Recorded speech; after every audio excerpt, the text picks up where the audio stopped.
Hey geeks, it's Andrea, and I'm here today bringing you a slightly different video than we usually do. We are going to ruin our childhoods together by sharing 9 children's songs with dark origins. Alright geeks, let's go. 9. Peter Peter Pumpkin Eater. Peter Peter Pumpkin Eater is short and sweet and seemingly innocent until you start looking into it. Many historians actually believe that Peter's wife was a prostitute. He became fed up with her taking part in her profession, so he killed her, and to dispose of her body, he hid it in a pumpkin. 8. It's raining, it's pouring. Like with many of the old nursery rhymes, it is wildly debated what the actual meaning to this song is. Most people debate whether it is about a man who is unconscious due to a concussion or, most popularly and disturbingly, dead. 7. She'll be coming round the mountain. One of the catchiest songs you will ever hear that has to do with, well, a lot of death. She'll be coming around the mountain. Oh god, that's hard to say without rhythm. Anyway, she'll be coming around the mountain is referencing to the second coming of Christ and the following rapture. 6. Jimmy Crack Corn. This one is so messed up. There isn't as much arguing about meaning with this one as there are with many children's songs. Most historians agree that Jimmy Crack Corn is about a slave owner dying when his horse bucked him off because he was bitten by a blue tail fly. Although the fly is found to be what killed him, the slave is also executed. 5.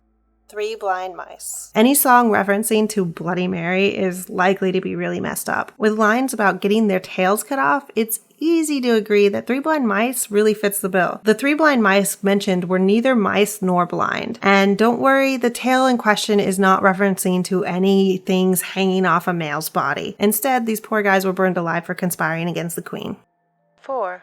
Jack and Jill. There are so many interpretations of Jack and Jill that a whole video could be done on it alone. Don't worry, we're not going to do it. The most accepted is that Jack and Jill were an unwed couple who used to sneak up a hill and get a little premarital alone time. Jill becomes pregnant and dies during childbirth, and Jack dies before the baby is born. Some people have said he was killed by falling, some have said by rocks falling on him, and others have said that he was sentenced to death for getting Jill pregnant outside of wedlock.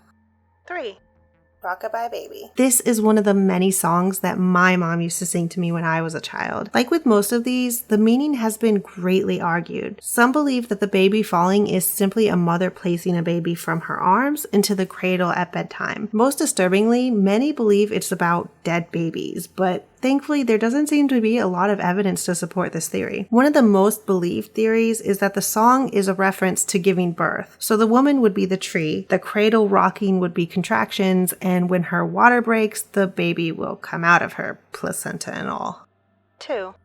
London Bridge is falling down. There used to be a tradition where people believed that if you entombed people into a structure, that the structure would be more likely to have proper stability. These poor people would die slowly from starvation and lack of water. The people built into the bridge in question were small children. If you've ever played Red Rover, you were playing a game referencing to capturing children to be used as sacrificed and built into the bridge.